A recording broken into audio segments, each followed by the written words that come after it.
স্বামী স্ত্রীদের মহব্বত কমে যাওয়ার কারণ হলো নারীদের দুইটা আচরণ এবং পুরুষের দুইটা আচরণ।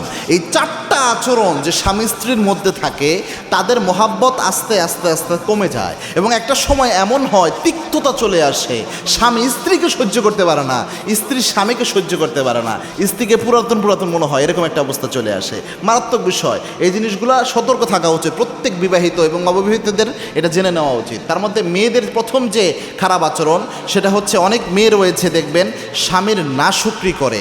এরকম যদি কোনো মেয়ে হয় যে নাশুকরির স্বভাব, স্বামী হয়তো কষ্ট করে অনেক পরিশ্রম করে সামর্থ্যের মধ্যে শ্রেষ্ঠটা দেওয়ার চেষ্টা করে, এই জিনিসটা তার স্ত্রী তৃপ্ত হতে পারে না, পারলে নাশুকরি করে যে আপনার কাছে এসে আমি তেমন কিছু পেলাম না, আমি নারী দেখে আপনার সংসার করছি, অন্য কোনো নারী হলে আপনার সংসারই করতো না। এরকম কথা কত মারাত্মক রসুল একটা হাদিসে বলেছেন।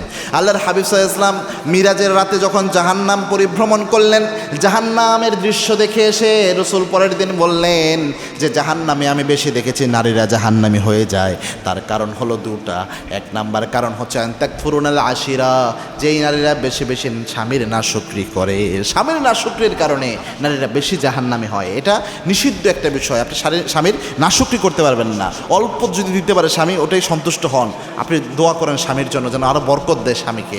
দুই নাম্বার হচ্ছে অনেক নারীরা রয়েছে স্বামীর সম্মানটা বুঝে না, নিজের বাবার বাড়িকে বড় করতে যেয়ে স্বামীকে ছোট করে ফেলে, স্বামীর পরিবারকে ছোট করে ফেলে, শুধু নিজেকে বড়, নিজের পরিবারকে বড় করতে চায়। মনে রাখবেন, একজন মেয়ের যখন বিয়ে হয়ে যায় তার আব্বা আম্মা আত্মীয় স্বজন সবার চেয়ে তার কাছে পৃথিবীর সবচেয়ে দামি সম্পদ হচ্ছে তার স্বামী।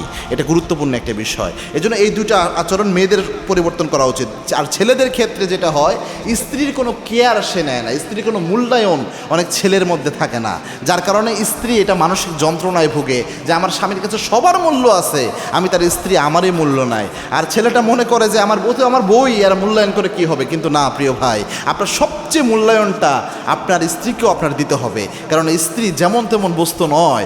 আল্লাহর হাবিব সাল্লাল্লাহু আলাইহি ওয়াসাল্লাম জানিয়েছেন, আর দুনিয়া কুল্লুহা মাতা, এই গোটা পৃথিবীটাই হচ্ছে সম্পদ।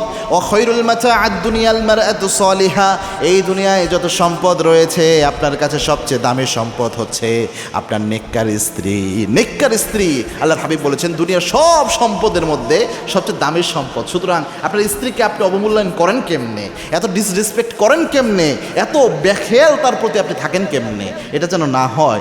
দুই নাম্বার হচ্ছে অনেক পুরুষ রয়েছে তার স্ত্রীর পরিবারকে নিয়ে বাজে কথাবার্তা বলে, অনেক সময় স্ত্রীর আব্বা আম্মাকে নিয়ে এত নোংরা কথা বলে রাগের বশে, ওটাই